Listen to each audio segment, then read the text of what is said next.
तो students question number 15 ये रहा। क्वेश्चन नंबर 15 में बोला गया है आई क्वेश्चन नंबर 15 बोल रहा है, तो बोलने देते हैं, ठीक है।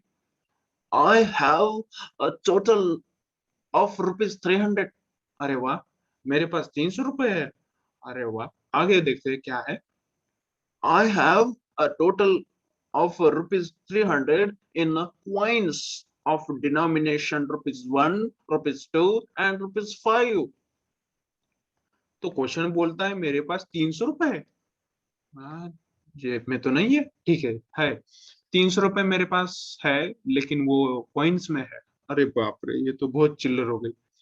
ठीक है, 300 इन कॉइन्स है, डिनोमिनेशन की है, और उसमें कौन कौन से सिक्के हैं? 1 रुपए का सिक्का है, 2 रुपए का, 5 रुपए का। ओके, सारे के सारे चलते हैं। ठीक है, फिर ₹1, ₹2 एंड ₹5। The number of ₹2। तो फर्स्ट पार्ट में बोला गया है कि मेरे पास 300 रुपए है, ठीक है, सारे के सारे कॉइन्स है। ठीक है, तो हम क्या करते हैं, डायरेक्ट लेट करते हैं।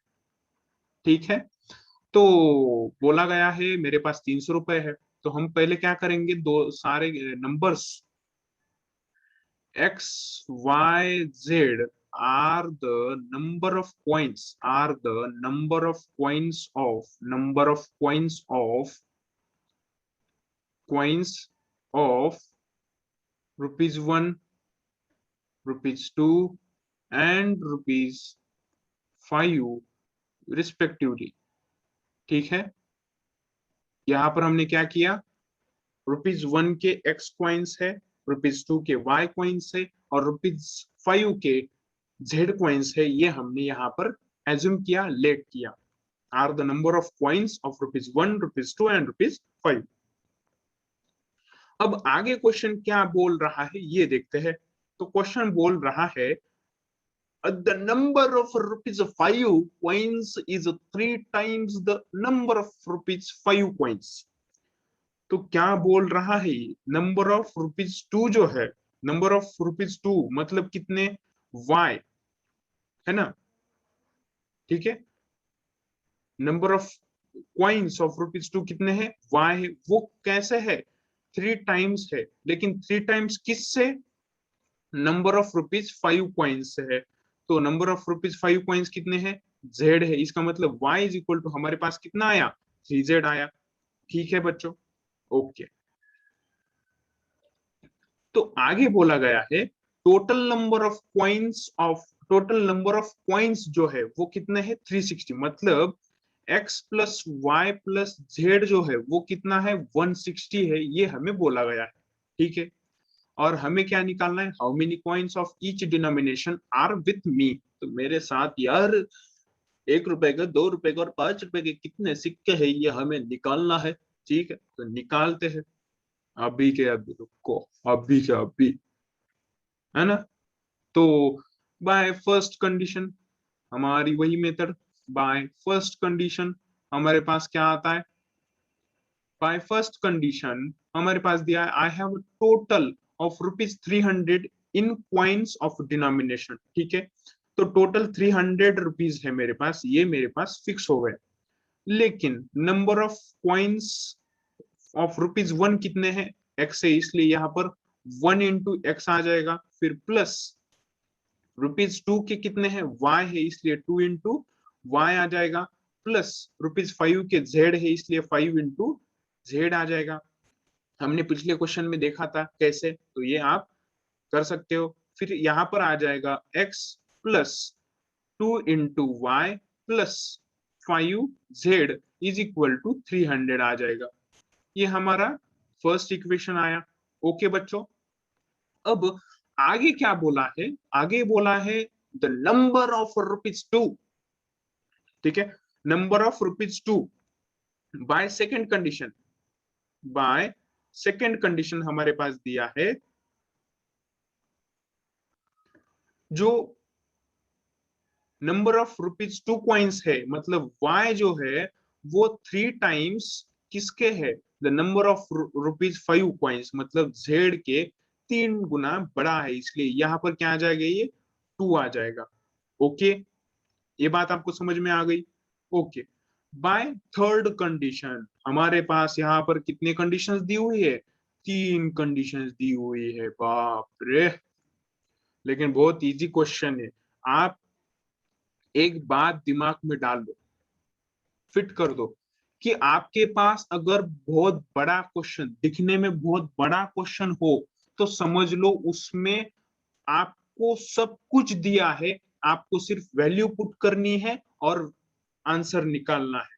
ठीक है, ये याद रखो, जितना बड़ा क्वेश्चन होगा उतना इजी क्वेश्चन होगा, ये आपको याद रखना है। ठीक है, बाय थर्ड कंडीशन हमें क्या दिया है? Total number of points is 160। इसका मतलब x plus Y plus Z कितने हैं? 160 है। ये हमारे पास आया थर्ड इक्वेशन। ठीक है, अब हम क्या करेंगे, हमें पता है अगर हमें इन सब की वैल्यूज निकालनी है तो हमें इक्वेशन में सिर्फ एक वेरिएबल रहने देना है।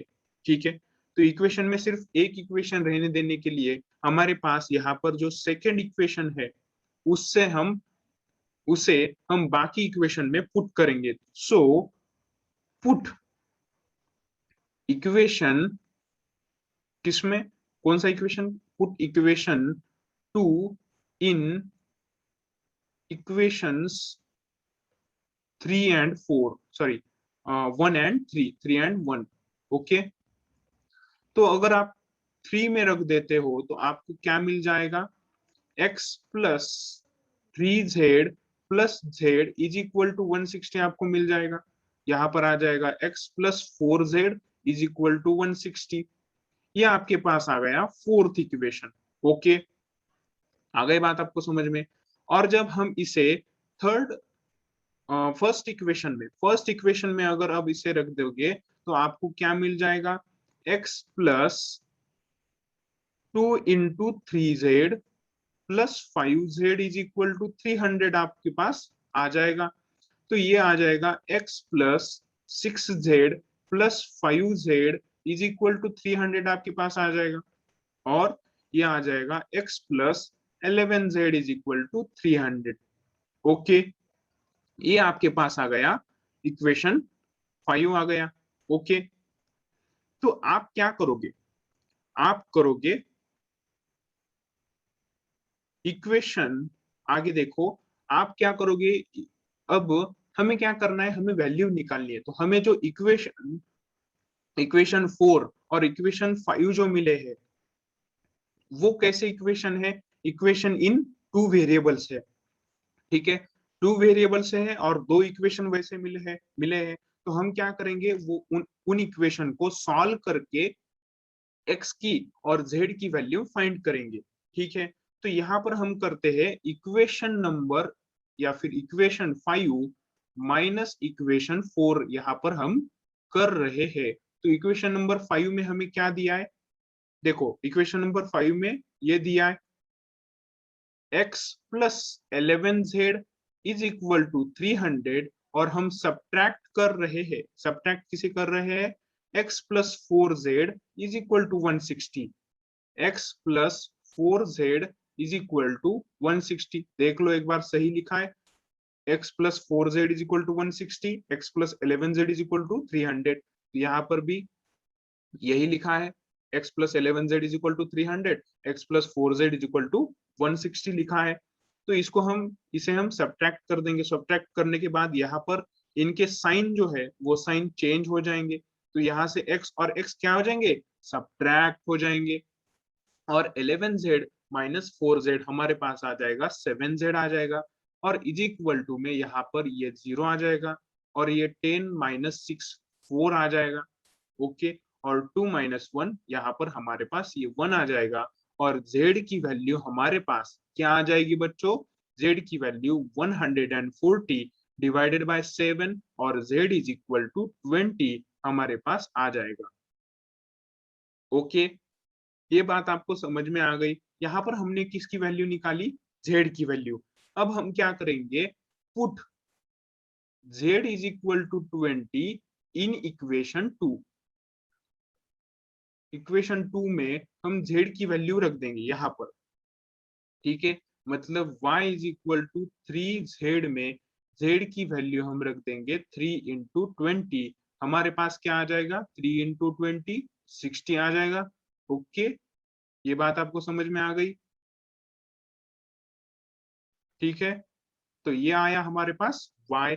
अब हमें चाहिए, अब हमें क्या चाहिए, अब हमें x चाहिए, y निकाल लिया, z निकाल लिया, अब हमें चाहिए x चाहिए। तो हम क्या करेंगे, y is equal to 60 and z is equal to 20 को पुट करेंगे इन इक्वेशन 3 में, इन इक्वेशन 3 में पुट करेंगे। इक्वेशन 3 कौन सा वाला, ये वाला, ठीक है। इसे हम पुट करेंगे इक्वेशन नंबर 3 में, x plus Y plus z is equal to, हमारे पास क्या आ जाएगा यहाँ पर 160 आ जाएगा। तो x हमें निकालना है, y की 60 वैल्यू और z कितना आएगा 20, और ये आ जाएगा 160। तो x प्लस 80 लेफ्ट साइड में आ गया, ये आ गया 160, और x ये 80 कहाँ जाएगा बच्चों, राइट साइड जाएगा। तो यहाँ से आ जाएगा 160 माइनस 80, और x इज इक्वल टू हमारे पास कितने आए 80 आया। ओके ओके सॉरी, तो हमारे पास x आया 80, y आया 60 और z आया 20। ये बात आपको समझ में आ गई? तो ये था, हम ये क्या था हमारे पास, ये क्या क्या था, x y z जो थे वो नंबर ऑफ पॉइंट्स थे जो मेरे पास थे। हाँ मेरे पास ही है। हाँ, तो रुपीज ऑफ 1 के x कॉइन्स हमारे पास आ गए 80, है ना। x coins number of coin, number of 1 rupees coins 80 है, नंबर ऑफ 2 रुपीज कॉइन्स 60 है, और नंबर ऑफ 5 रुपीज कॉइन्स मेरे पास 20 है। तो ये हमारा हो गया